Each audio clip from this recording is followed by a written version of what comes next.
Today, we're beginning a brand new series following a legendary sword master who traded his battlefield for a sushi kitchen, only to be pulled into a world where his skills are needed most. Since this is the first part of our journey, make sure to settle in as we see how a simple chef becomes the Academy's most terrifying enigma. In the darkness, a single blade flashes, slicing through the void with absolute precision. A man stands silhouetted against the light of his own power.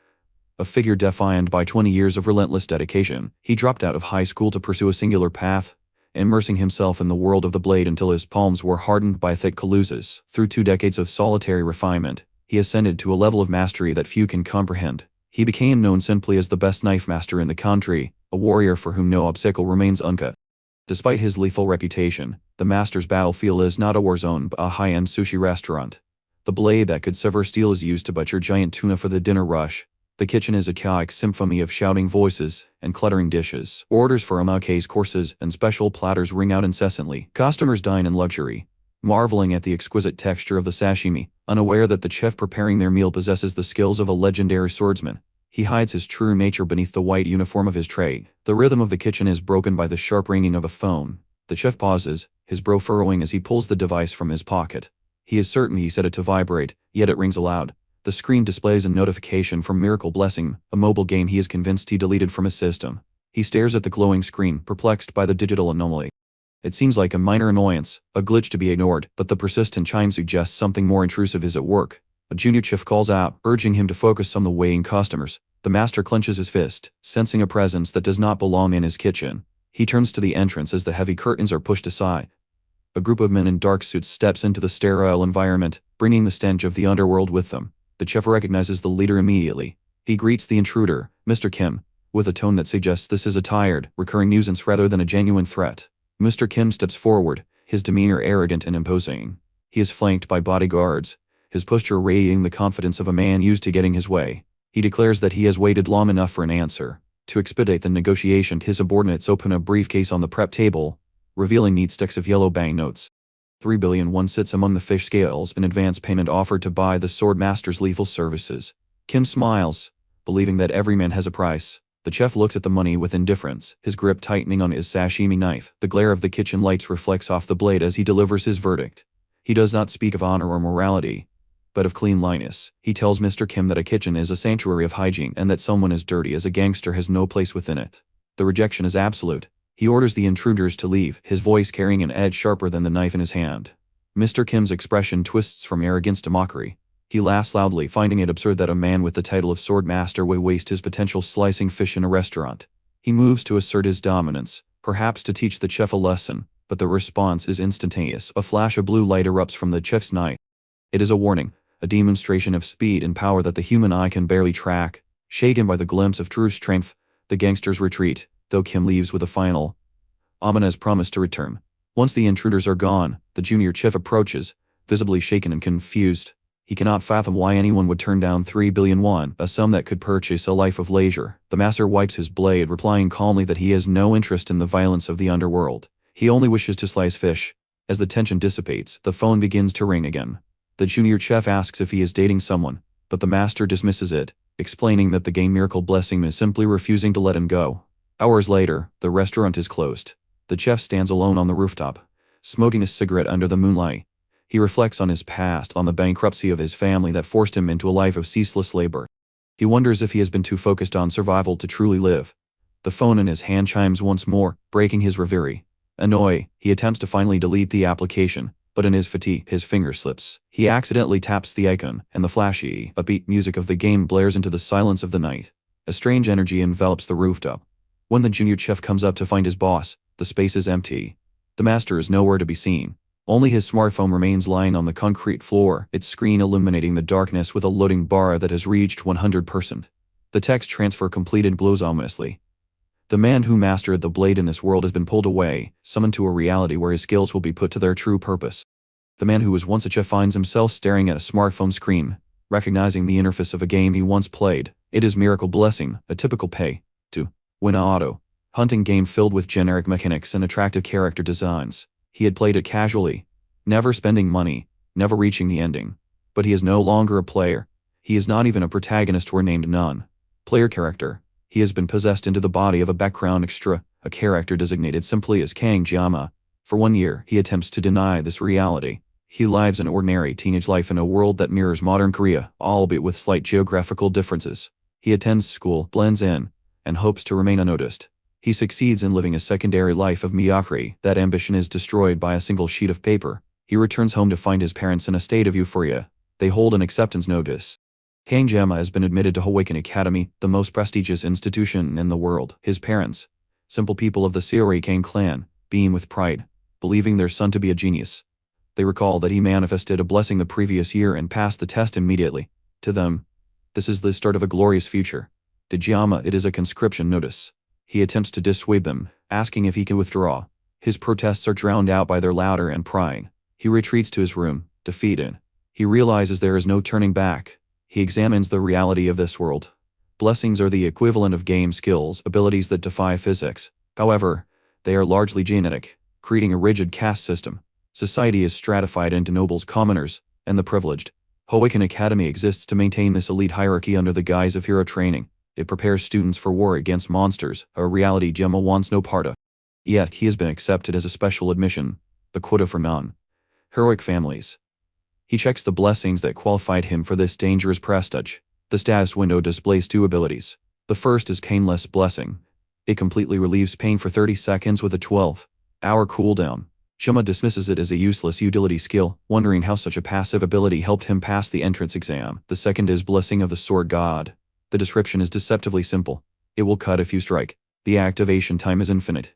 There is no cooldown. It sounds like a supreme combat ability worthy of the title God. However, there is a condition. The blessing only activates if the weapon is 30 centimeters or less in length and less than 5 centimeters in width. Geomma stares at the dimensions. It is not the size of a longsword, a rapier, or even a dagger intended for combat. It is the exact specification of a sashimi knife. He realizes the absurdity of his situation. In a world of magic and monsters, his divine power is restricted to kitchen cutlery. Accepting his fate, Geomma prepares for the academy. He looks up the required equipment list. Even the lowest ranked gear costs millions. He is a special admission student from a working class family. He cannot afford enchanted steel. The admission notice warns that failure to bring equipment will result in a failing grade on day 1. He makes a decision based on necessity. He will not spend a fortune on a school he does not want to attend. He packs his own equipment. The scene shifts to the entrance of Hawaken Academy. Students line up for the weapons screening. They carry ancestral blades, enchanted staves, and shields worth small fortunes. When Geomma steps forward, the instructor freezes. The large, intimidating man stares at the table. Lying there is a bundle of cheap sashimi knives, still bearing the 30% off discount stickers. The instructor's face contorts with rage. He slams his hand on the table, demanding to know if Geomma thinks the academy is a joke. To bring kitchen tools to a place of martial sanctity is an insult to the institution. Geomma remains expressionless. He corrects the instructor calmly. He is a special admission student. The tuition alone is a burden on his family. He cannot afford the luxury of vanity items. He asks, with deadpan sincerity, why he should be penalized for his financial status. The instructor pauses. He looks at the cheap knives. He looks at Geomma's black uniform, marking him as an outsider. Then, his perception shifts. In the twisted logic of the martial world, he reinterprets the scene. He sees a student who is so devoted to the sword that he rejects the reliance on expensive gear. He remembers the old adage that a true expert does not blame their tools. He looks at Geomma's unwavering eyes, which are actually just tired and dead inside, and sees an unyielding spirit. The instructor's anger dissolves into awe. He believes he is witnessing a prodigy who has reached the pinnacle of mental fortitude. He mentally labels Geomma the GOAT, the greatest of all time. He clears Geomma to enter. When other students begin to whisper and mock the boy who smells of discount steel, the instructor silences them with a terrifying roar, demanding they show respect. Geomma enters the academy, unaware that he has accidentally established a reputation as a stoic martial genius. Inside, the academy resembles a small city.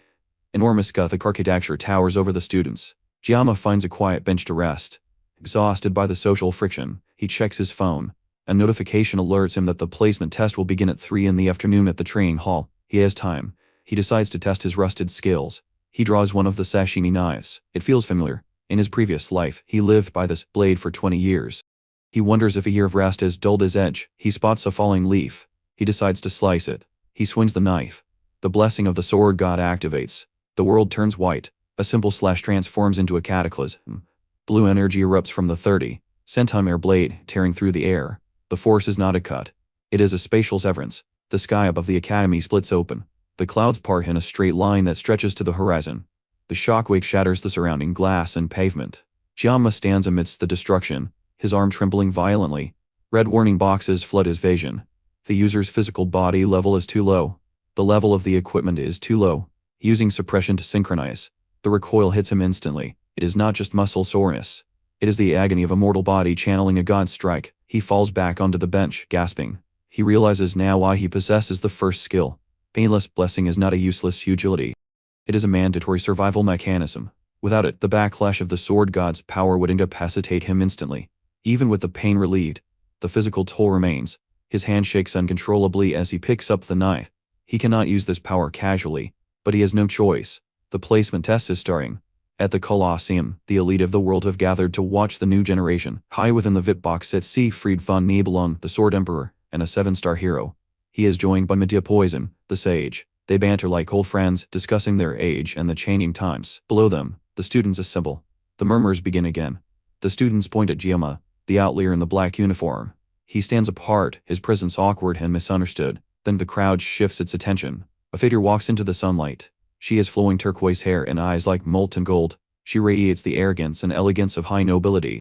It is Abel von Nibelung, the granddaughter of the Sword Emperor. Geomma recognizes her instantly. She is the main heroine of Miracle Blessing. She is the center of this world's narrative. And as she walks past him, ignoring his existence, Geomma realizes that his desire for a quiet life has been thoroughly dismantled. He is standing in the arena with monsters, heroes, and a sashimi knife that can split the sky. The placement test is about to begin. The concept of subspace is introduced as the foundation of the Academy's evaluation system, created by the legendary hero Bauer Joachim. This alternative dimension mirrors reality with one crucial distinction. Consequences within the space do not transfer to the physical world. While the pain and damage sustained by the avatar are felt with absolute clarity, death is merely a simulation. Because reality remains untouched, ethical constraints are removed. Even murder is overlooked within these confines. From the VIP observation deck, the sage Medea and the Sword Emperor Siegfried discuss the nature of this year's placement test. It is a battle royale. The students are divided into groups of 10. Their rank is determined solely by survival time. While the Academy claims fairness, the playing field is inherently tilted. There are no restrictions on armaments. The wealthy nobility enter with high-grade artifacts, while commoners rely on standard-issue gear. Medea admits this is a necessary compromise to secure funding from the noble houses. She also alludes to a new variable she introduced into the system, the special admission student. On the ground, Kang Geomma observes the arrival of Abel von Nibelung. Her presence commands the attention of the entire arena. To the other students, she is a pinnacle of beauty and sass. To Geomma, who retains knowledge of the game Miracle Blessing, she is the protagonist, the center of gravity for this world's narrative. He instinctively understands that proximity to her invites disaster. Geomma's internal goal is diametrically opposed to the Academy's expectations. He does not seek glory or the rank of star. He desires a life that is safe, ordinary, and secure. He opens the career guide, fantasizing about a stable civil service job rather than the blood-soaked career of a hero. The rules are finalized. The surviving students will be ranked from star down to ordinary. To achieve his goal of a quiet life, Geomma decides to aim for the bottom ranks. He intends to survive just long enough to pass, securing the ordinary classification to blend into the background. The spatial occurrence device activates. Pillars of blue light engulf the students, transporting them into the subspace instant. As the teleportation takes hold, Geomma offers a silent prayer that he will not be forced to draw his weapon. Time passes within the simulation. The results for several groups appear on the observation screens. The elite students dominate as expected. Rachel de Muret takes first place in the 24th group. Saki Ryojo secures the top spot in the 47th group. High above, Medea reviews the data. The performance of the current generation is exceptional. Abel von Nibelung clears her trial in 7 minutes and 14 seconds, a record that places her in the top 10 of the Academy's history, despite using a relatively standard C-class claymore. Satisfied with the results and dismissing the remaining students as descendants of pigs, Medea and Siegfried prepare to leave the viewing platform. They believe the significant events have concluded. As Siegfried turns to exit, he pauses. His instincts, honed over decades of combat, detect a shift in the atmosphere. It is a pressure that vanished as quickly as it appeared. Before Medea can question him, a massive pillar of light erupts from the arena floor, piercing the artificial sky of the subspace and shaking the observation deck. In reality, the instructors panic, fearing a collapse of the dimensional stability. The narrative shifts back in time to reveal the source of this anomaly within the subspace. Geomma's luck has failed him. He has been placed in the same group as the Mao twins, Jun and Shun of the Iron family. Known for their brutal violence, the twins have turned the placement test into a torture chamber. Instead of quickly eliminating their competition to secure a high rank, they have spent 30 minutes deliberately prolonging the suffering of the other students. Geomma watches from the shadows, his expression cold. He had hoped to wait them out, but the twins are not merely fighting, they are hunting. The simulation has become a death match. The twins stand over the broken bodies of their classmates. Boredom sets in. They complain that the other students are too weak to provide entertainment. One of the brothers, sporting a massive mechanical gauntlet, spots the last remaining survivor. Geomma realizes he has been found. The confrontation is immediate. The twins mock Geomma's silence, interpreting his caution as fear. They insult his status, calling him a lowly bastard. One of the brothers launches a casual, lethal strike, intending to take Geomma's head off. Geomma dodges, his movement minimal and precise. The twin, irritated by the evasion, decides that killing him is no longer enough. He declares he will rip out Geomma's tongue. Geomma analyzes his options. He possesses the blessing of the void, which negates pain, but pain negation is meaningless if his body is destroyed. He calculates the timing. The painless blessing can eliminate the backlash of his power for exactly 30 seconds. The cooldown is 12 hours. This is his only window. He reaches into his jacket and draws his weapon. It is not a sword, a spear, or a magical artifact. It is a standard sashimi knife. The Mao brothers pause, confused by the sight of a kitchen tool in a combat arena. They burst into laughter, asking if he plans to cook a meal. The twin with the gauntlet steps forward, promising to smash Geomma's head to make the death as painless as possible. Geomma activates the painless blessing. Simultaneously, the sword god blessing manifests. The atmosphere around Geomma shifts instantly. The blue aura of the blessing envelops the small blade. In Geomma's mind, the logic is simple. The weapon does not matter. The target does not matter. Whether it is a fish or a human being, the principle of the cut remains absolute. If the blade connects, the target is severed. He steps forward. The motion is fluid, devoid of hesitation. He swings the sashimi knife upward. The result is cataclysmic. The small blade projects a slash of pure energy that extends vertically, tearing through the stone floor, the air, and the sky itself. This is the pillar of light that the Sword Emperor witnessed from the outside. The Mao brother stands frozen. He looks down. His massive mechanical arm, along with a portion of his shoulder, slides cleanly off his body. The cut is perfect. Geomma stands amidst the rising debris, his eyes glowing with the blue light of the system. The 30-second timer is ticking. The specific request of the blessing echoes in the silence. God's protection be with you. The ordinary life Geomma desired has been dismantled in a single strike. The counter-attack begins. The flashback plays in the recesses of memory. A young Kang Geomma stands before his first mentor, an ex-gangster turned sushi chef who once severed his own wrist in atonement. The lesson was about the physics of the kill. The mentor argued that wide kitchen knives get stuck in contracting muscle, while thin sashimi blades are designed to stab and withdraw repeatedly. Geomma, even then, had a simpler logic. Why stab when you can slash? A slash solves everything. In the present reality, that philosophy has just manifested with terrifying results. Gravity claims the severed arm of the Mao brother, while the owner falls backward, screaming in disbelief. The clean cauterization of the wound does nothing to stem the horror.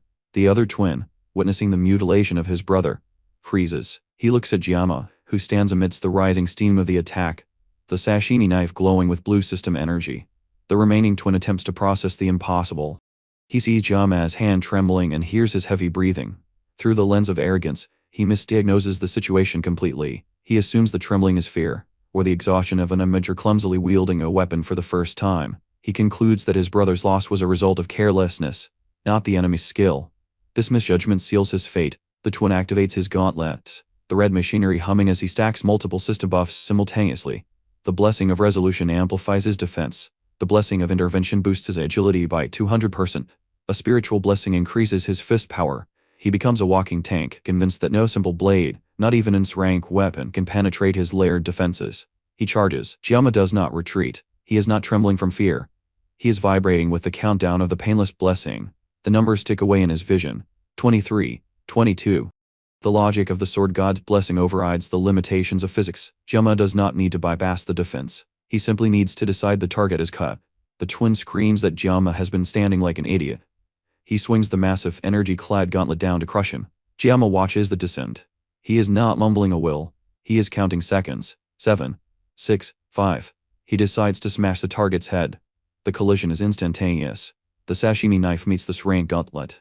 The layered blessings of defense, agility, and power are rendered irrelevant before the absolute authority of the sword god. The blade flashes. The twin collapses, blood spraying from multiple lacerations that appear instantly across his body. The gauntlet lies in pieces. The system timer hits 3, then 2, then 1. The world turns black. The painless blessing expires. The accumulated agony of pushing his body beyond its limits floods Geomma's nervous system. and he loses consciousness, the screams of his defeated enemies fading into silence. Time passes. Geomma opens his eyes to the sterile white ceiling of a hospital room. The scent of antiseptic replaces the smell of ozone and blood. Before he can orient himself, voices interrupt his recovery. Standing at his bedside are two figures who represent the absolute zenith of this world's power. The elderly man with the cane is Siegfried, one of the 7-star heroes and known as the strongest of humanity. Beside him stands a woman with teal hair and an overwhelming presence, Medea Poison, the Academy director and another member of the 7-star heroes. They know his name. Siegfried's gaze is heavy, probing. He is not interested in the fight itself, but in the sensation Geomma projected during that final strike. Siegfried, a master of the blade, recognized a presence that did not belong to a student. He felt the echo of the sword god, though he does not yet understand its source. He asks what on earth Geomma did. Geomma stays silent, realizing the danger. He cannot explain that a system blessing briefly turned him into a deity of swordsmanship. Medea Poison, however, has a different reaction. She leans in close, invading his personal space with a flushed, excited expression. She reviews the footage of Geomma throwing himself into combat to defend Ryojo Saki, the underprivileged student. In her eyes, this was not a desperate survival tactic, but a romantic act of heroism. She calls him a lovely prince and gushes over his performance, much to Siegfried's annoyance. Siegfried reveals he cleaned Geomma's clogged meridians while he was unconscious, a medical favor worth a fortune. But Medea cuts to the chase regarding the consequences of the void space battle. She informs Geomma that the Mao twins, the sons of the noble family he dismantled, have voluntarily withdrawn from the academy. Their pride and bodies were too thoroughly broken to remain. Relief washes over Geomma.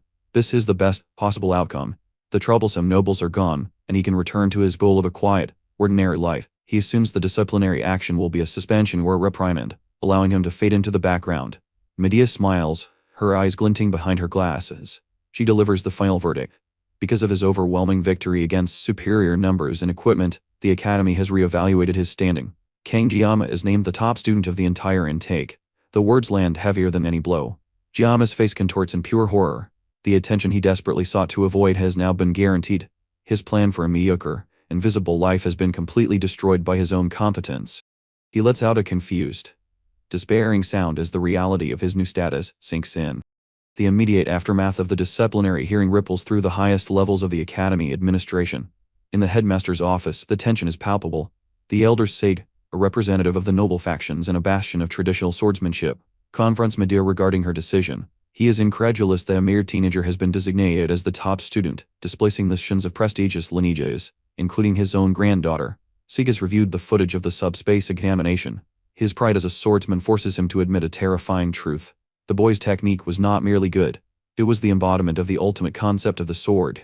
It was a level of mastery that old men like Sage had spent lifetimes chasing, yet it was displayed effortlessly by a child. However, Sage's experienced eyes also detected a jarring incongruity. When he had briefly examined Kang Geomma's unconscious form previously, he felt a body that was completely untrained. The boy's acupoints were blocked, and his muscles lacked the conditioning of a warrior. It was a feeble vessel containing a skill that should not exist within it. Sage suspects some form of stored, unnatural power, refusing to believe that such capability could be natural. Despite his age, his competitive spirit is ignited.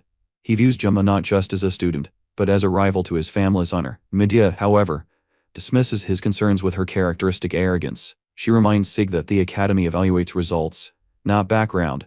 When Sage attempts to steer the conversation toward personal flirtation, reminiscing about his youth, Medea shuts him down with a cold, terrifying gaze that sends shivers through the elder. She asserts her dominance over the institution, making it clear that her decision stands. A compromise is struck regarding Geomma's placement.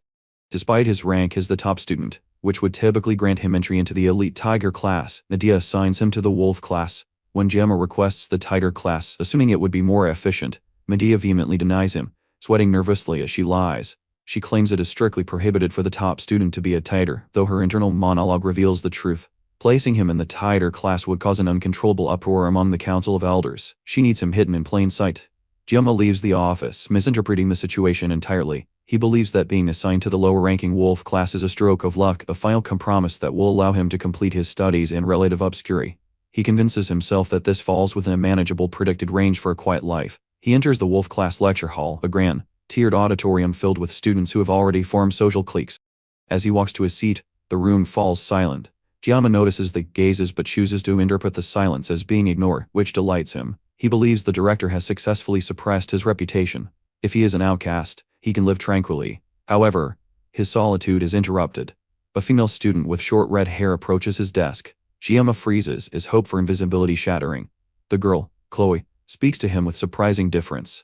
She thanks him for his actions during the examination. Geomma is confused until he recalls the chaotic final of the test. In his desperate attempt to survive the demon onslaught, his area of effect attack had incidentally saved her life. To Geomma, the rescue was a byproduct of self-preservation. He feels a pang of hypocrisy receiving gratitude for an act that was purely selfish. They exchange introductions. The girl introduces herself as Chloe. Geomma searches his memories of the original game scenario. He knows the names of the main heroes, the villains, and the key support characters. The name Chloe does not exist in his knowledge of the future. He concludes that she, like him, is merely an extra, a background character with no destiny. This brings him a sense of relief. Chloe asks him to keep the details of the exam incident a secret, implying she has her own reasons for avoiding attention. Geomma readily agrees, as silence suits his agenda perfectly. Their conversation is cut short by the arrival of the instructor. The heavy doors swing open to reveal a massive, intimidating figure. Lee Won-bin, the instructor for the Wolf class, takes the podium. He is a man of imposing physical stature, radiating the aura of a veteran brawler. He delivers a speech about carrying the legacy of the Academy's founder, demanding pride and resilience from his new charges. The instructor wastes no time with theory. He orders the class to change into physical training gear and assemble at the training grounds immediately. When a student asks about the nature of the program, Lee Won-bin smiles menacingly. He outlines a regimen that sounds suspiciously simple yet grueling. 100 push-ups, 100 sit-ups, 100 squats, followed by a 10-kilometer run. The other students, confident in their mana-enhanced bodies and noble training, scoff at the routine. They whisper that it sounds easy, a piece of cake for elites. Geomma, however, turns pale. He recognizes the absurdity of the volume and the sheer physical toll it represents for someone with his lack of stamina. He worries, irrationally, that such a regimen might make him go bald, referencing a hero from another world. Desperate to avoid the exertion, Geomma approaches the instructor before the class departs. He feigns illness, claiming he feels unwell and needs to use the restroom, hoping to skip the session. He expects a harsh reprimand. However, the instructor's reaction is unexpected. Lee Won-bin looks at Geomma with eyes full of respect and understanding. Media has evidently briefed the staff about Geomma's status as the top student, likely embellishing his capabilities. The instructor interprets Geomma's lazy excuse as a form of high-level conduct, perhaps humility, or desire not to embarrass the other students with his superiority. He praises Geomma for being direct and outstanding, then cheerfully orders him to meet at the train area anyway. Geomma's attempt to escape backfires completely. His reputation has once again trapped him. He silently curses the wretched old woman Medea for complicating his life. The training ground becomes a scene of contrast. The noble students, who scoffed at the warm-up, begin to feel the strain of the repetitive exercises. But for Geomma it is a living hell. While his sword technique is godlike, his physical vessel is undeniably trash. He has no mana reinforcement, no stamina, and no strength. During the 10-kilometer run, the reality of his build becomes apparent. Geomma is gasping for breath, his legs trembling, his vision blurring. He is not holding back. He is genuinely dying. The other students, running in formation, begin to pass him. Chloe, the red-haired girl he dismissed as an extra, jogs past him effortlessly. She circles back, looking fresh and energetic. She asks how many laps he has completed. Geomma, wheezing, replies that he is on his 5th lap. Chloe reveals she is on her 7th. She offers him cheerful encouragement, telling him not to give up, before sprinting away with a burst of speed that leaves him in the dust. The disparity is cruel. The top student, the man who decapitated a high-level demon with a sashimi knife, is struggling to keep pace with the nameless extras in a basic jogging exercise. It reinforces the precarious nature of Geomma's existence. He is a glass cannon of the highest order, possessing lethal skill housed within a body that can barely survive a gym class. Geomma dragging his exhausted body back to the dormitory as the sun sets. He reaches his door, desperate for rest, only to find that his sanctuary has been compromised. 1 week has passed since Kang Geomma entered the academy. While the physical training is grueling, a far more pragmatic threat has emerged: the cost of living. The academy facilities are state-of-the-art, but the prices in the cafeteria are predatory. A simple bowl of spicy pork rice costs 50,000 won. For a student with limited funds, this is not just expensive. It is a death sentence for his finances. Geomma lies on his bed, staring at the ceiling, his stomach growling. He has been surviving on the cheapest ware available from the campus shop to suppress his hunger. He tries to distract himself by checking his status window. The blessing of the sword god remains his core ability, but it comes with strict conditions. It activates only if the weapon is over 30 centimeters long and meets specific width requirements. His physical level has risen to 12, a sign that the extreme conditioning and the activation of his pressure points by the sword master are forcing his body to evolve. He stands before the mirror. The transformation is visible. The frail body he woke up in is beginning to harden, developing lean muscle definition that hints at his returning strength. He notices a lingering sensation in his hands. When he is not holding a sword, his palms itch. It is a withdrawal symptom of the blessing, a physical manifestation of his soul demanding a blade. A knock at the door interrupts his analysis. Before he can answer, the door opens. It is Chloe, the red-haired student who effortlessly outrun him during the endurance test. She peers inside, asking if he is unwell since she has not seen him at the cafeteria all week. Geomma attempts to maintain a stoic facade, claiming he simply does not enjoy meals prepared by others. It is a transparent lie to cover his poverty, but his internal monologue reveals the truth. He is desperate for a home-cooked meal. Chloe, misinterpreting his stubbornness as a dietary preference, offers a solution. She claims to be a decent cook and suggests they eat together. She practically drags him out of his room and leads him to her dormitory across the street. The meal is simple but excellent.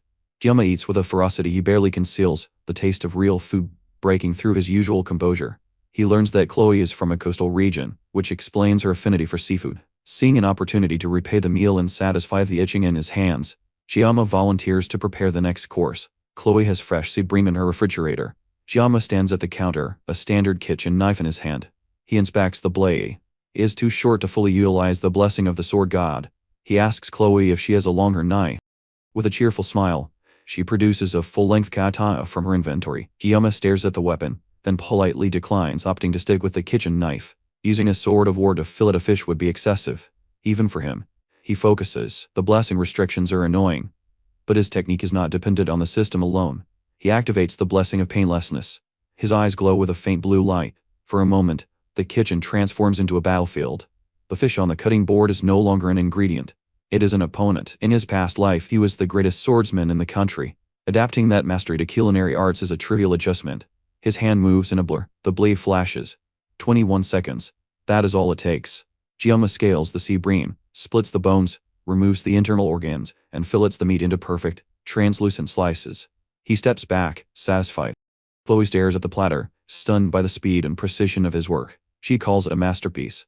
When she asks where he learned such skills, Geomma replies that he used to work part-time at a Japanese restaurant. Chloe tilts her head, confused. She asks what a part-time job is. Geomma pauses, reminded of the social chasm between them.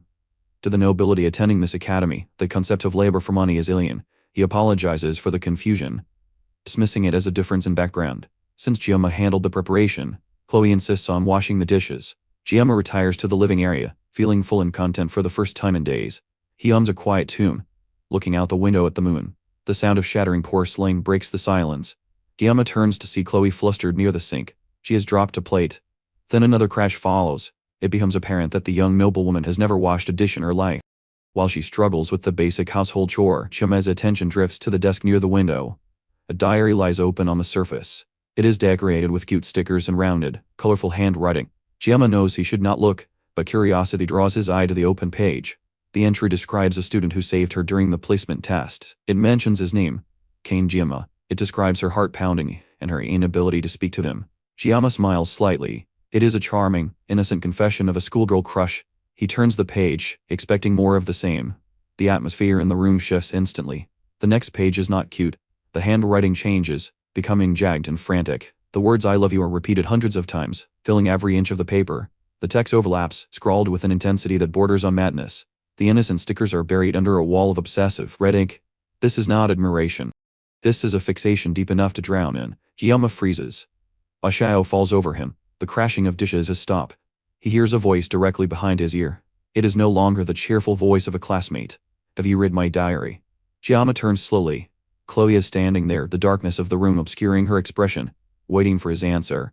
The peaceful dinner has concluded, and Geomma realizes that the most dangerous thing in this room was never the kitchen knife.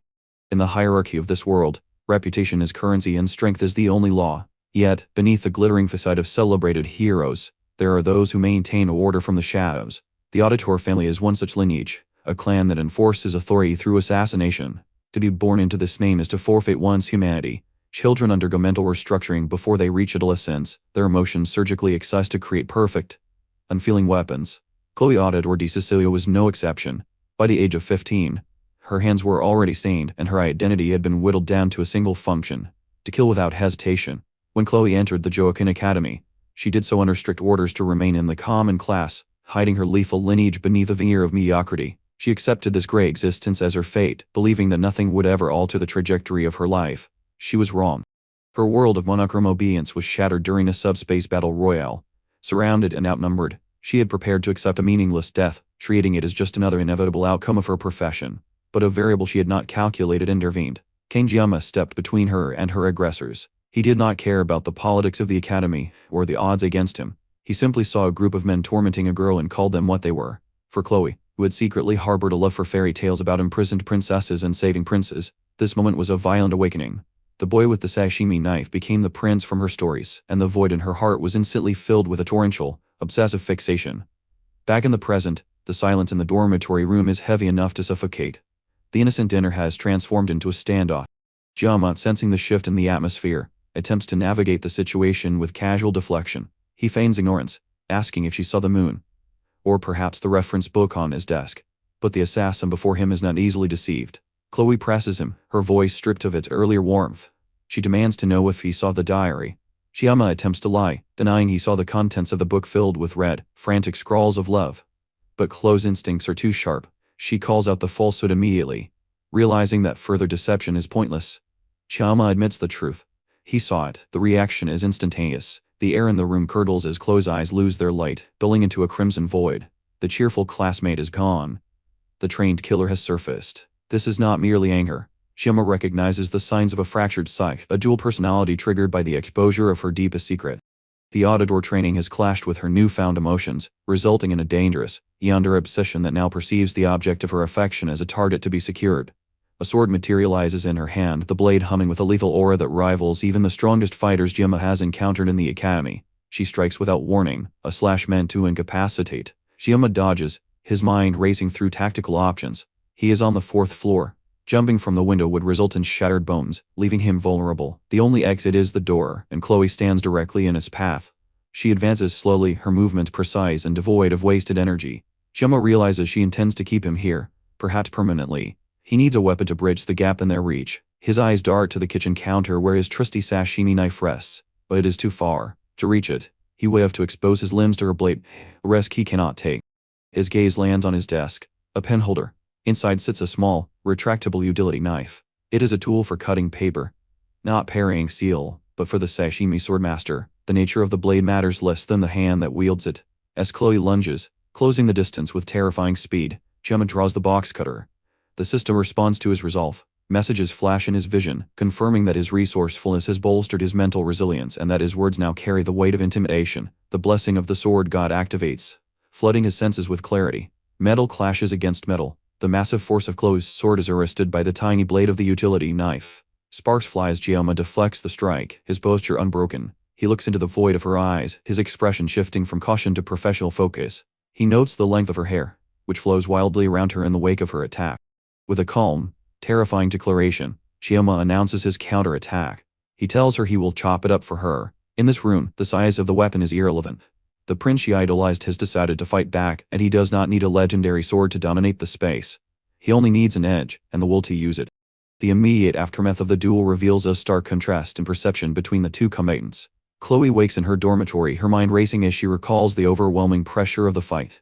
Beside her rests a katana, a weapon that has historically caused her to lose consciousness upon contact, yet this time, she remains lucid. Her memories drift back to the confrontation, not with fear, but with a strange sense of validation. She recalls her grandfather's words urging her not to deny her talent as an assassin. Examining her surroundings, Chloe finds the utility knife discarded on the floor and realizes her hair has been shorn short. In her eyes, this is a gesture of profound kindness. She believes Geomma spared her, cleaning up the scene and leaving her with a mere haircut instead of a fatal wound. Overwhelmed by this misinterpreted act of mercy, she opens her journal and writes a declaration of love, firmly believing Geomma is a gentle soul who held back for her sake. Elsewhere, the reality of the encounter takes a physical toll on Geomma. Hidden away in the darkness, he violently expels the contents of his stomach. The system notification announces that the painless blessing has ended, and the accumulated stress of channeling the sword god's power crashes down on him. He barely maintained the state for 5 seconds past the safe limit, and his body is reeling from the backlash. As he recovers, Geomma analyzes the fight with cold pragmatism. He acknowledges that Chloe is no ordinary student. Her swordsmanship was specialized for assassination, persistently targeting vital points. Had she caught him off guard, he calculates that he would have certainly died. Contrary to Chloe's romanticized version of events, Geomma reveals the chilling truth of his counterattack. Feeling his life threatened, he had instinctively aimed his utility knife at her neck. It was not mercy that saved her, but the mechanical limitation of his weapon. The blade was simply too short to reach her jugular, resulting in the accidental haircut. He is relieved that the situation resolved without a corpse, as maintaining a low profile is his primary objective, but he is acutely aware that he survived by a margin of mere inches. Geomma reflects on his circumstances. He has been transported into a game world, forcing him to abandon his ordinary dreams. The world operates on a system of blessings. The designated protagonist, whom Geomma has not yet met, possesses the miracle's blessing and the legendary sword Balmung, a weapon of rank capability designed to save the world.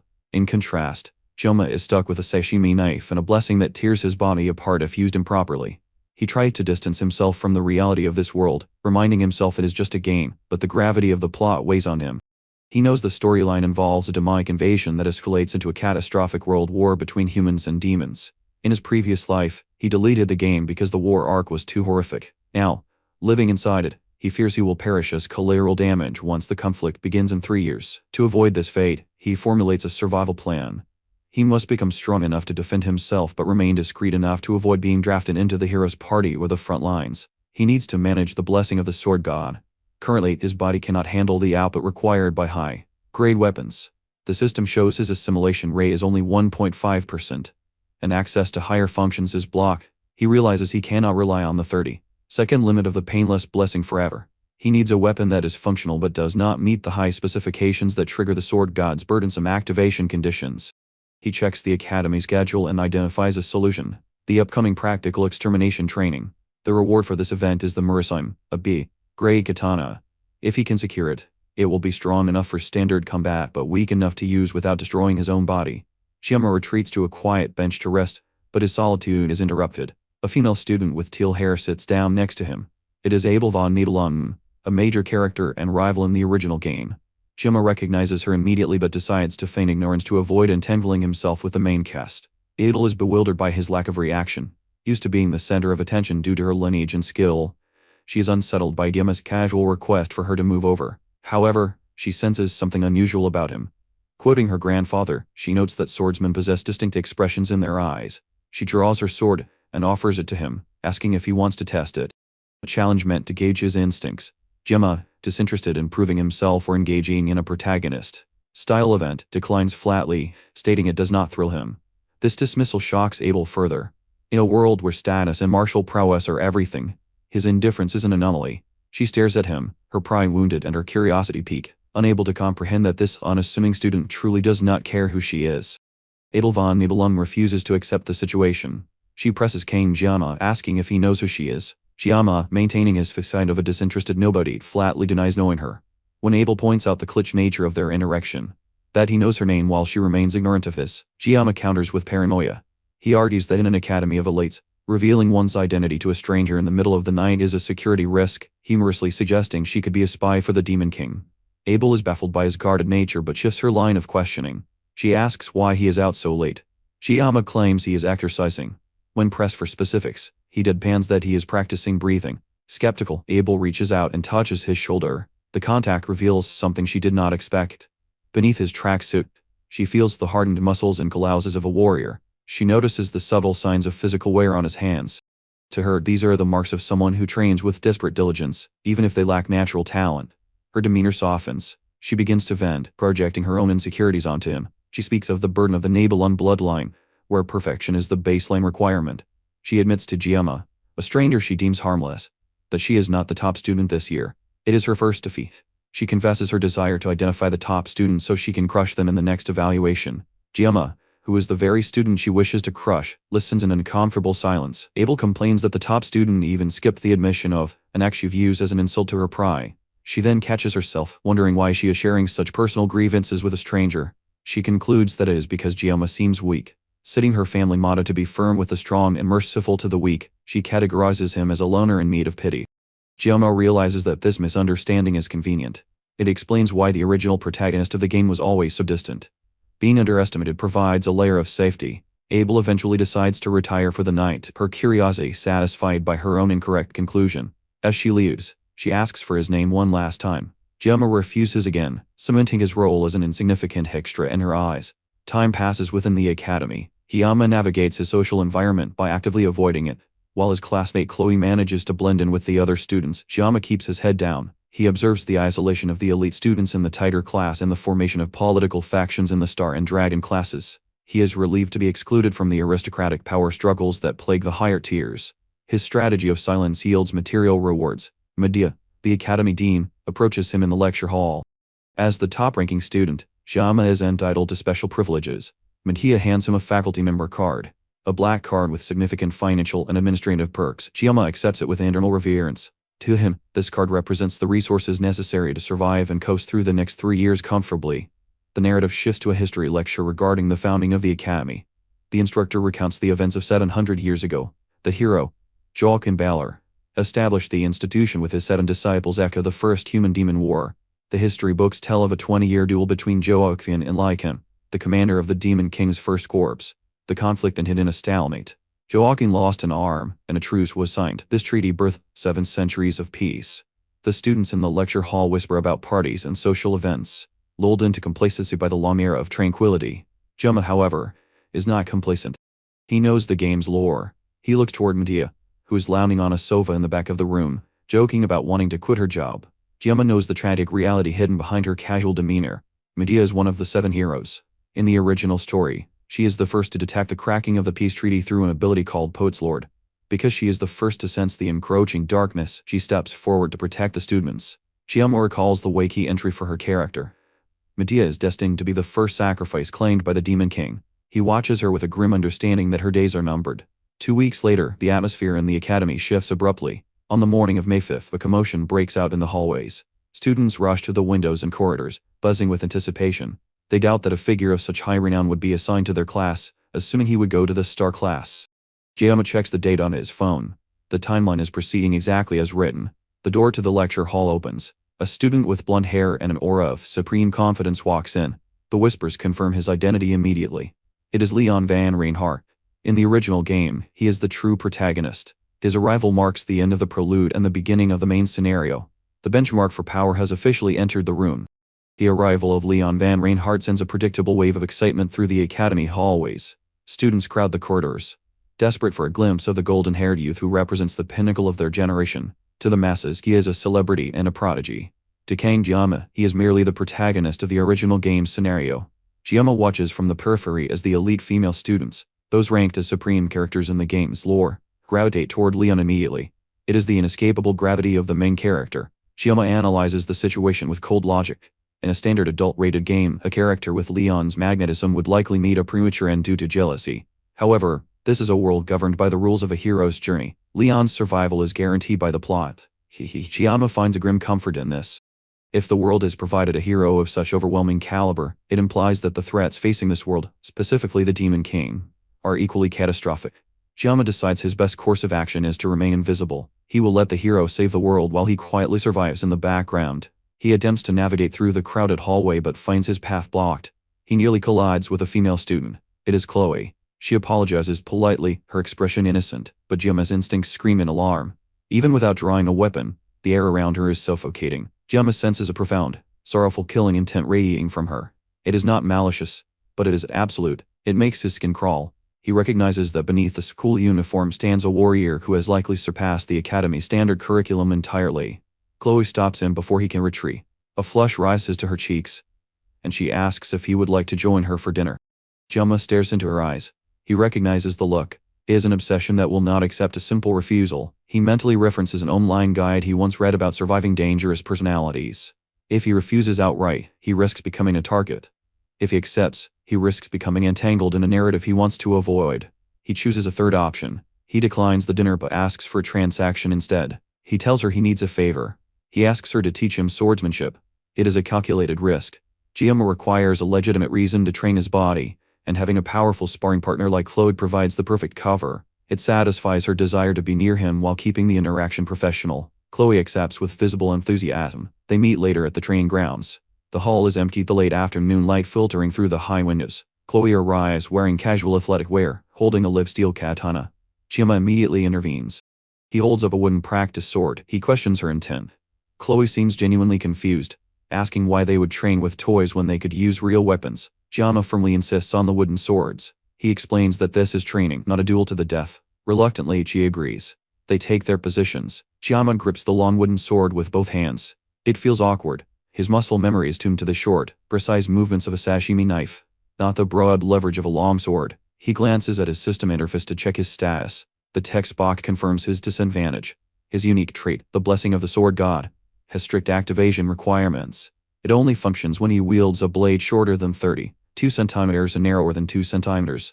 The wooden practice sword is far too large. The system remains dormant. He is effectively fighting as a normal human against a monster. Chloe asks if he is ready. Geomma takes a breath and asks her to go easy on him, as it is his first lesson. She smiles and agrees. Then, she vanishes. There is no build-up. One moment she is standing still, the next, she is inside his guard.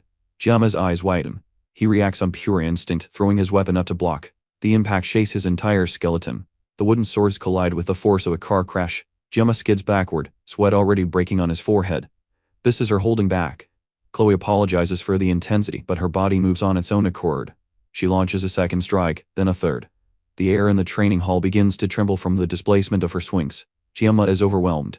He cannot find a single opening to counterattack. He is forced to dedicate 100% of his focus to parrying, and even then, he is barely surviving. The weight of her blows is crushing him. He realizes that if a single strike connects with his body, his bones will shatter. He retreats, his shoes squeaking on the polished floor, but Chloe is relentless. She closes the distance instantly. She swings downward with a vertical cleave. Geomma raises his weapon in a desperate high block. There is a loud crack. Geomma's wooden sword snaps in half. The top section spins away across the floor. Silence falls over the training hall. Chloe freezes, horror dawning on her face as she realizes she destroyed his weapon. She begins to stammer an apology, terrified she has ruined the session. Geomma stands motionless, looking down at his hand. He holds the splintered remains of the handle. The wood has jaggedly broken, leaving a short, sharp point. The length of the remaining wood is less than 30 centimeters. A blue holographic window erupts into existence before his eyes. The system text scrolls rapidly. Weapon conditions have been met. The restriction is lifted. However, the system detects the weapon was damaged to reach this state. An error flag triggers. The interface turns a violent crimson. The system initiates a suppressive force to adjust the user's personality to match the combat parameters. A notification flashes. Humanity level is decreasing.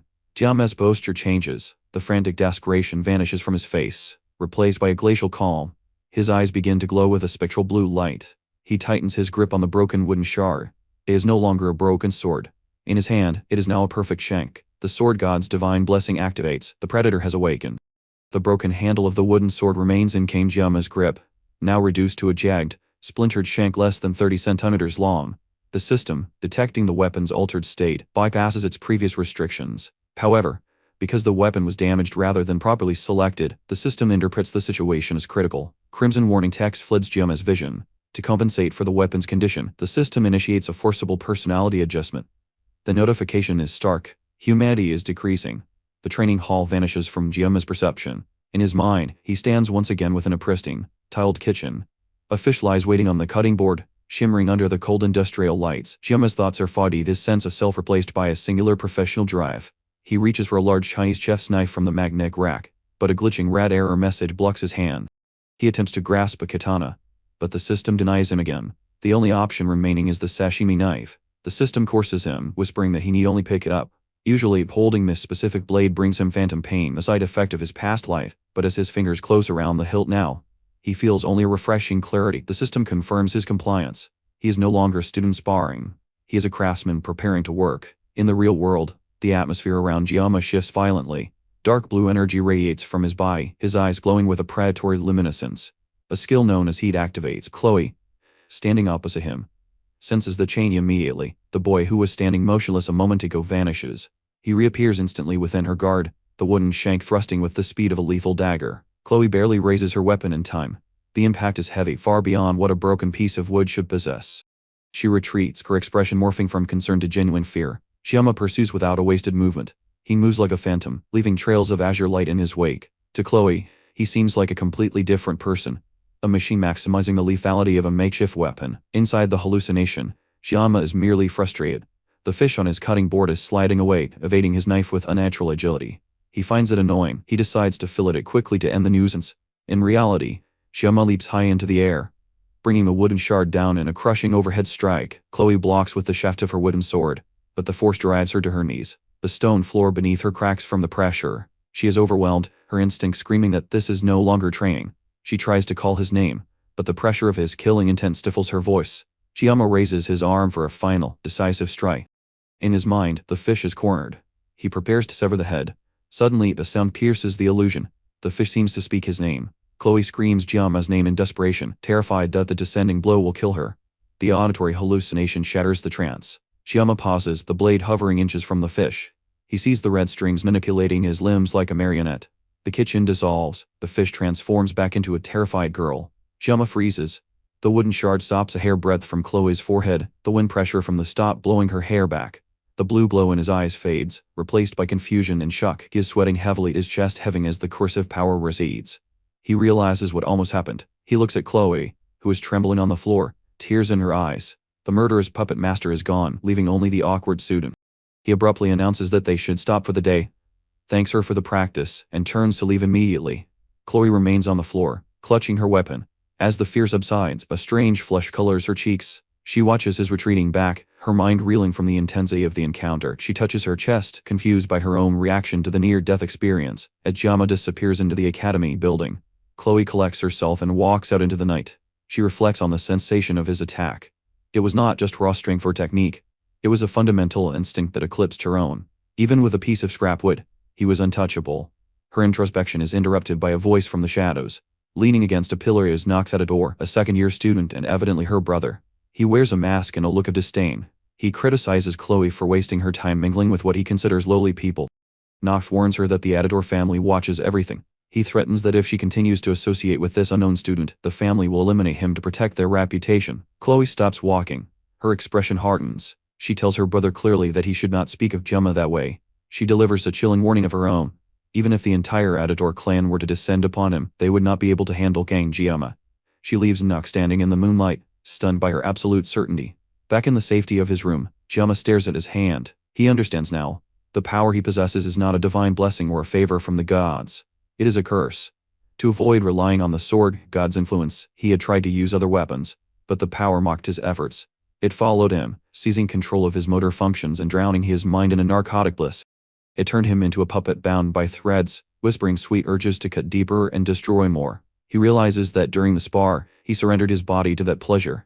If Chloe had not screamed his name, waking his fading consciousness, he might have lost himself forever. He feels a mix of irritation and gratitude toward her. She broke his sword, causing the crisis, but she also pulled him back from the abyss. Geomma sits in the dark, contemplating his future. He is an alien cast into this world, desiring only a quiet, normal life.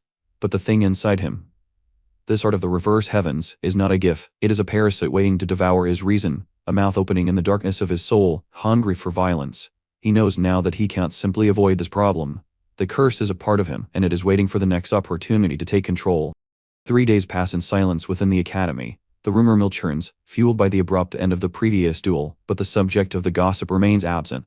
In the lecture halls, students whisper about the wild events of the training grounds, while Chloe de Muret sits in visible distress. She had attempted to visit Kang Geomma's dormitory, only to be turned away by the sound of pained groans echoing from behind his locked door. Fearful of overstepping, she had retreated, leaving her caught in a state of anxious waiting. The following morning, rain forces the physical training session indoors, converting the schedule to a study hall. The instructor, intending to lecture on discipline, pauses as the heavy doors creak open. Kang Geomma enters. His appearance has altered. The air around him feels heavier, and his physical state clearly reflects a harrowing ordeal. A distinct streak of white now runs through his dark hair, and his eyes are sunken deep into his skull, carrying the hollow look of a man who has stared into an abyss. The class murmurs, mistaking his haggard appearance for a newfound, melancholic charisma, but the truth is far more visceral. Geomma apologizes for his lateness and takes his seat. Chloe immediately approaches him, her voice trembling as she asks for an explanation. Geomma offers a simple lie, claiming he was merely sick. Internally, however, Geomma recalls the hell of the last 72 hours. It was not sickness, but a penalty. The art of the reverse heavens, the parasitic power of the sword god, had exacted a toll for his use of a broken weapon during the previous spar. He had endured convulsions and agony akin to severe narcotic withdrawal, unable to eat or move as his body paid the price for the curse's influence. The white streak in his hair is the permanent scar of that torment. Seeing Chloe's guilt, she believes her destruction of his sword caused his illness. Geomma decides to bury the truth. He shifts the topic, reminding her of the dinner she had promised him. The sudden change in subject flusters Chloe, sapping her out of her depression. When Geomma requests a fish dish, specifically mentioning he wants a proper meal unlike the last time, Chloe enthusiastically agrees, her mood lifting instantly. They walk through the corridors, discussing the meal, when the atmosphere violently shifts. A sharp, red intent floods the hallway. Geomma stops, his eyes narrowing as he senses a presence that knows how to kill. A young man with crimson hair and a black mask blocks their path. Chloe freezes, the playfulness vanishes from her face. Replaced by absolute terror, the stranger speaks with a familiarity that chills the air, asking if Chloe broke the family rules for a man like Geomma. This is Nox Aditor, Chloe's older brother. Nox ignores Geomma entirely, focusing his disdain on his sister. He demands she dispose of the thing beside her and return to the family. He recites the creed of their bloodline. One cannot wash blood from their hands. Once an editor, always an editor. Geomma observes the interaction with cold analysis. He recognizes the name. The Aditor family is a heroic house, though they lack the raw destructive power of other major clans. Instead, they specialize in infiltration and assassination. They are shadows that strike mid-game. Geomma realizes that the intense killing intent radiating from Nox is the result of abusive conditioning, molding children into living weapons before they even reach adulthood. Chloe shouts at her brother, defending Geomma, but her voice shakes. Nox flares his aura, the red energy cracking the very air around them. He asks if she has forgotten her purpose. Geomma watches Chloe's reaction. She is terrified, not just of her brother, but of the destiny he represents. He realizes that for someone born into the Aditor clan, a normal life is an impossible dream. She was bred for emotionless murder. Geomma looks at his own hand. He has spent his time trying to run away from the sword god's blessing, trying to be normal. He understands that some fates cannot be outrun. He is no hero, and he has no desire to save the world. But as he looks at the trembling girl beside him, he decides that the scope of his interference can be smaller. He cannot save the world, but perhaps he can save the life of one girl. Geomma steps forward, placing himself between the siblings. The cursed power within him, sensing a fight, hums with anticipation. It is a curse, yes, but it is also a guarantee that he will not taste defeat. He addresses the masked assassin calmly. He introduces himself not as a student, but as Kang Geomma, a name built from the characters for sword and demon. Nox stares him down, unimpressed. Geomma's eyes flash with a dangerous light as he issues a simple directive. He tells the assassin to follow him. He declares that he will cut him down. Moments later, in the faculty office, the lead instructor receives a frantic notification. He slams his hand on the desk, shocked by the sudden activation of the subspace arena. The system informs him that a duel request has been submitted and approved. The challenger is Cadet Kang Geomma. His opponent is Nox Aditor. The quiet sashimi chef has stepped out of the shadows, ready to carve a path through the assassin's creep. The waiting room is quiet, a stark contrast to the violence that is about to unfold. 15 minutes remain until the duel commences. Kang Geomma sits alone, his posture relaxed, his mind drifting not to fear, but to the efficiency of the process. The administrative hurdles he expected were non-existent. The path to the arena was cleared with suspicious speed. He recalls the face of an instructor, a memory surfacing of a warning to take care of himself. Geomma dismisses the concern. In this subspace, physical injuries are negated, leaving only the risk of mental trauma. For a man who has lived through what he has, that is hardly a threat. He only needs to win. As the time dwindles, the roar of the crowd begins to penetrate the thick walls of the waiting room. The sheer volume of the noise signals that his desire for a low profile is rapidly disintegrating. He had tried to remain invisible, a simple background character in this academy of elites. Now thousands are chanting for blood. He realizes the irony. By trying to avoid trouble, he has walked directly into the spotlight. The door opens, but it is not a summoner. It is Chloe. Her face is a mess of tears and panic. She stammers his name, clearly blaming herself for the predicament. She believes her weakness forced him into this duel. She reminds him that she lent him her gear, the rose blade, hoping it would bridge the gap between him and his opponent. Geomma offers a small, dry smile. He holds up the weapon he intends to use. It is not an artifact of legend or a masterpiece of smithing. It is a simple kitchen knife. He assures her that everything will be fine. Chloe's panic shifts to frantic warning. She explains exactly who Nox Aditor is. He is not just a bully. He is a prodigy of the Aditor family, a clan steeped in shadow. At the age of 14, Nox was titled the pinnacle of dark arts. Geomma listens, but his internal reaction is one of amusement. The grandiose titles of this world always strike him as absurd. Pinnacle of dark arts. To him, it sounds like the delusions of a child. He looks at the knife in his hand, the wooden handle, the stamped steel blade. It is a tool for cooking, yet it feels more natural in his grip than any sword. He realizes this is simply the nature of his existence. In his past life, he wielded a blade to carve meat. In this life, the shape of the blade remains the same, even if the meat is different. He accepts the absurdity. He is destined to hold a knife. The announcement blares. The duel is starting. Geomma stands. Chloe watches him go, her fear unabated. She does not understand where his confidence comes from. Geomma pauses one last time. He tells her that the world is filled with geniuses. It is a statement of fact, not despair. He implies that he has seen them all before, and they do not impress him. He walks into the light. The subspace arena is blindingly bright. The scale of the Colosseum is massive, the stands packed with students thirsting for spectacle. Geomma feels like a gladiator thrown into the lion's den of the Roman Empire. High above in the vit boxes, the true hierarchy of the academy watches. The elites have gathered. Rachel Dingeret leans forward, her eyes sharp, analyzing every movement. Leon Van Reinhardt and others look on with varied expressions of boredom and curiosity. The fact that the top rankers have come to watch a duel involving a freshman confirms that Geomma's anonymity is dead. Opposite him stands Nox Aditor. The assassin wears a mask, his eyes glowing with red mana. He immediately resorts to insults, calling Geomma lowborn and mocking the kitchen knife in his hand. Nox projects a suffocating killing intent, a wave of pressure designed to break the will of a lesser fighter. Geomma remains unimpressed. He notes the quality of the intent but criticizes the arrogance. Nox draws his weapons. They are Shrank blades, the Hungryun, glowing with ominous crimson light. To match the weapons, Nox activates his aura, the blessing of the crow. Dark, feathery energy erupts from him, casting a long shadow over the arena. The disparity in equipment is comical. On one side, it's ranked twin blades and a noble lineage's secret arts.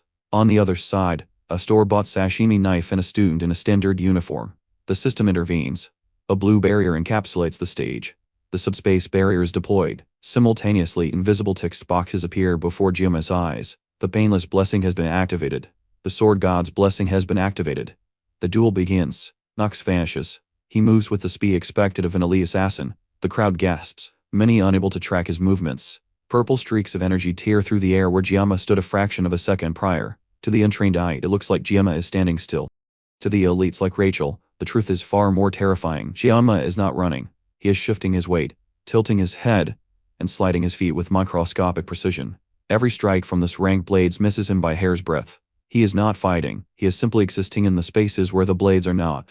Nox's frustration mounts. He is the genius. He is the predator. Yet his prey refuses to be caught. He unleashes a flurry of strikes, his aura flaring wildly, tearing up the arena floor.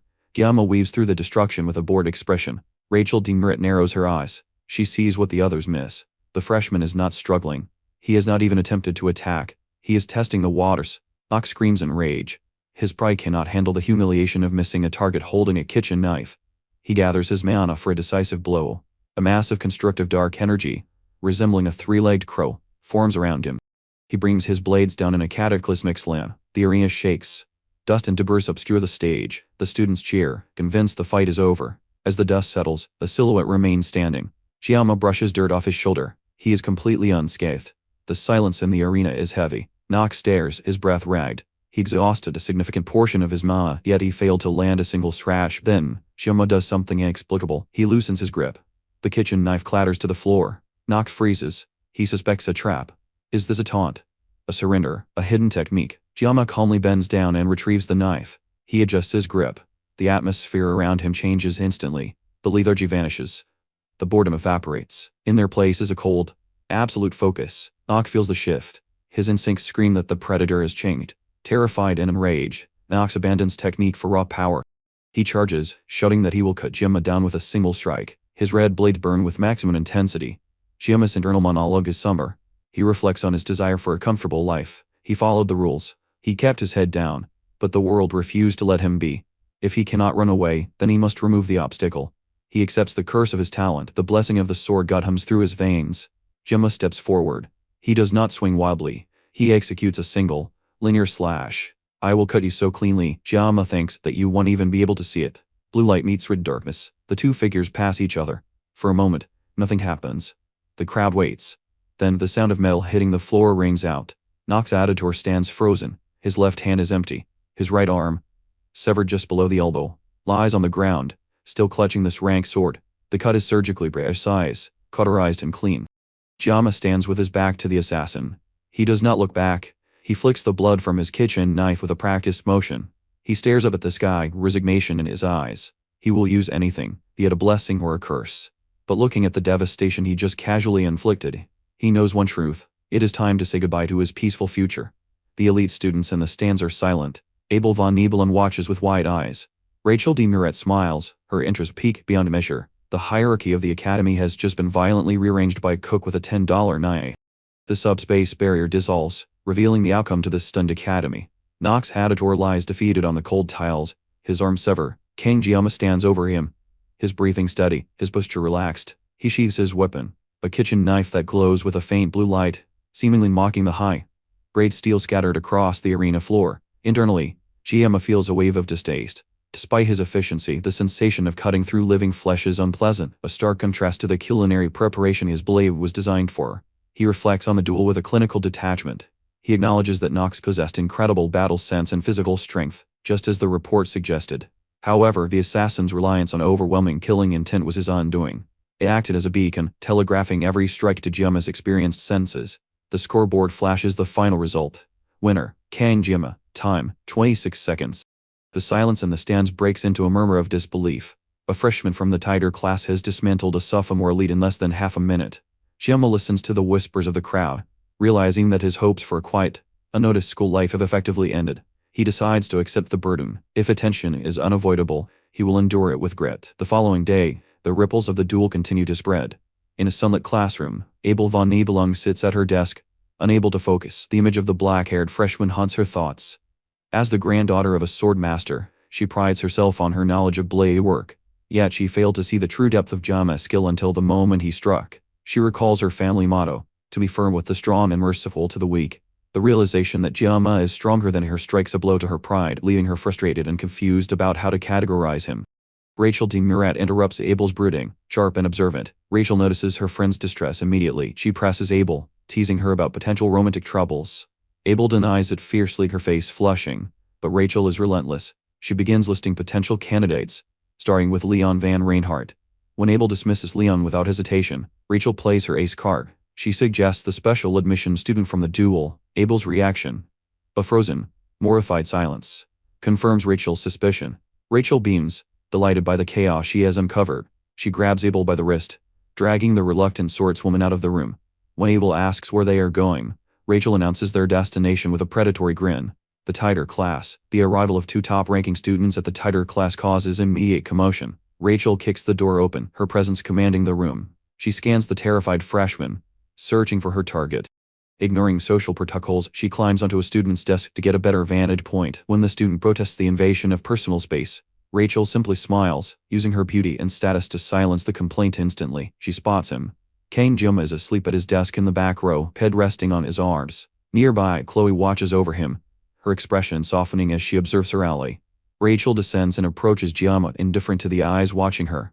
She leans in close, invading his personal space, and whispers to wake him. Geomma stirs, his eyes opening to see Rachel de Murat looming over him. He is immediately on high alert. His intuition screams that this woman is dangerous. Rachel begins to speak, her tone casual but her intent probing. She introduces herself, admitting that he was invisible to her until the duel. She reaches out, her curiosity bordering on aggression.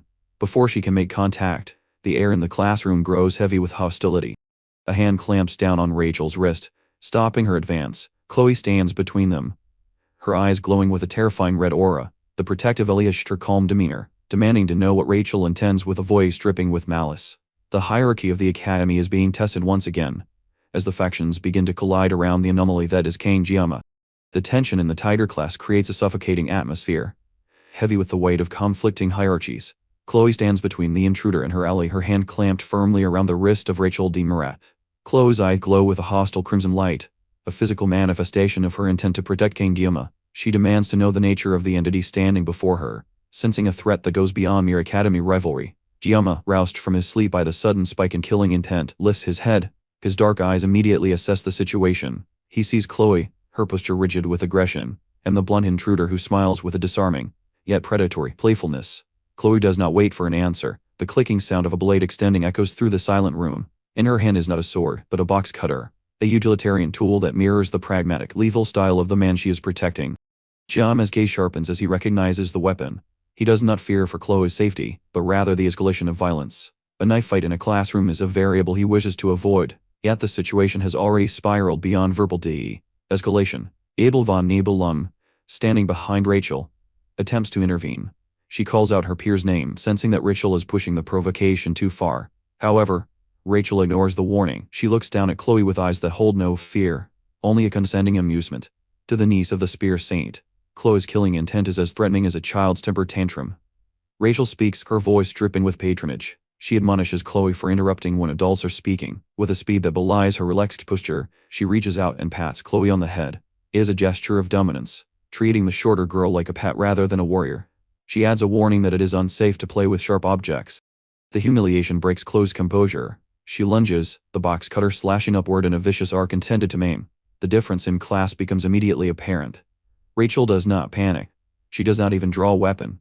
With a shift in weight and a casual movement of her arm, she intercepts Chloe's wrist. The momentum of the attack is halted instantly. Rachel comments on Chloe's speed, calling it slow. She mocks the shorter girl, noting that she expected a short fuse to accompany her stature. Chloe struggles, but her strength is nothing compared to the physical conditioning of the high noble houses. Rachel twists her grip. Abel shouts for Rachel to stop, but the lesson is already being delivered. Rachel releases Chloe's wrist only to seize her by the collar and the face, using the girl's own momentum against her. With a heavy thud, Chloe is slammed into the floor. The impact reverberates through the lecture hall, silencing the murmurs of the watching students. Chloe bounces from the impact, skidding across the wood before recovering to a crouch, breathless and humiliated. The students of the tighter class watch in stunned silence. This is the reality of the Academy's upper echelon. Rachel de Murat represents the clan of the Spear Saint, a lineage that values brute force and overwhelming physical superiority above all else. Their motto dictates that skills are useless in the face of absolute strength. Rachel has just demonstrated this philosophy with terrifying clarity. Rachel brushes off her hands, her expression shifting back to a playful smile. She turns her attention to Geomma, completely disregarding the girl she just threw across the room. She asks a question that cuts through the tension with absurd casualness. She wants to know if the little kid is his girlfriend. Geomma's reply is immediate and flat. He denies it. Across the room, Chloe flinches. The physical blow she took from Rachel was painful, but this cold denial strikes a different kind of nerve. She freezes, the rejection hanging in the air. Geomma, realizing the harshness of his brevity, adds a necessary clarification. He states simply that she is his friend. It is a small distinction, but in Geomma's world, admitting to a friendship is a significant acknowledgement of trust. Rachel hums, finding the dynamic amusing. The tension begins to dissipate, replaced by confusion among the onlookers. Chloe steps forward, her face flushed with embarrassment. She demands to know why they are even here. Geomma, tired and uninterested in noble games, asks why they came looking for him. Rachel points a thumb at Abel, claiming that the teal-haired swordswoman was interested in him and wanted to see his face. Abel explodes in denial, her composure cracking. She accuses Rachel of dragging her here against her will. Rachel counters, suggesting that Abel followed because she wanted to see him. The class whispers.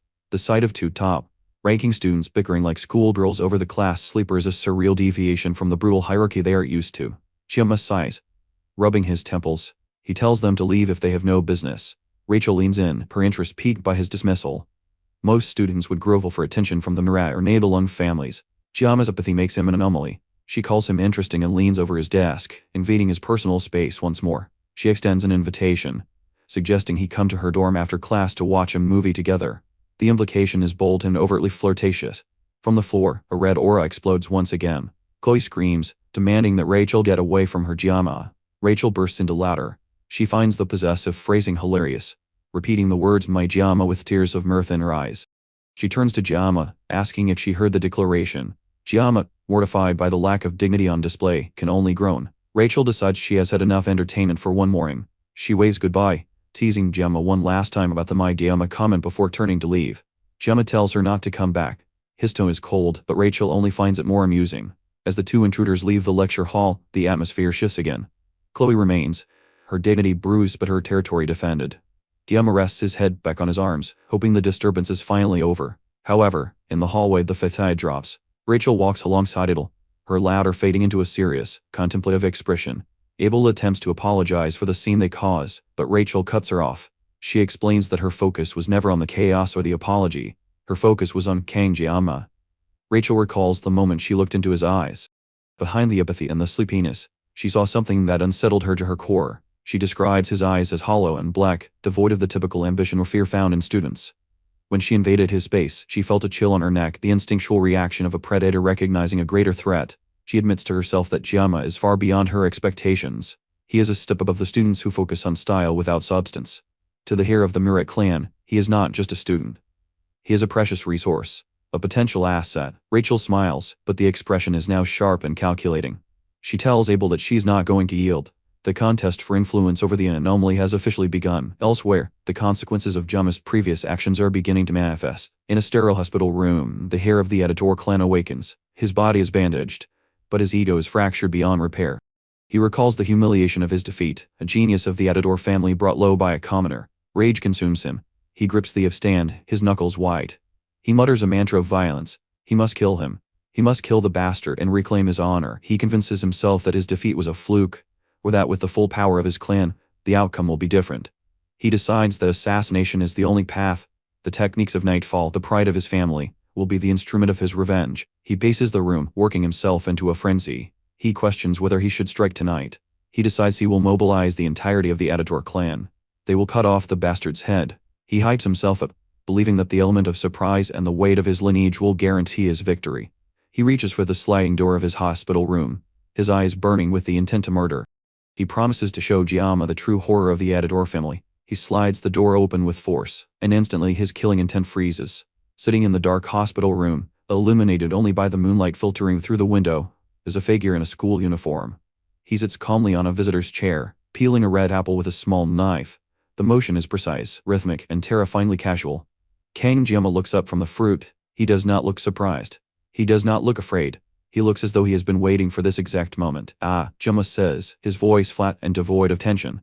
"The brother is here." The editor genius stares, his grand plans of assassination crumbling before they could even begin. The predator he sought to hunt in the night had already found its way into his den, waiting patiently for him to wake up. The episode ends on the horrified realization that the hierarchy of the academy is not determined by clans or reputation, but by the absolute, undeniable reality of who is holding the knife. The dungeon gates have closed on a pile of monsters, but the real predators are still hiding within the academy walls. With a new blessing in hand and the conspiracy finally coming to light, Geomma is about to find out just how deep the corruption goes. Be sure to join us in the next part to see the fallout, and feel free to subscribe and like if you're ready for more.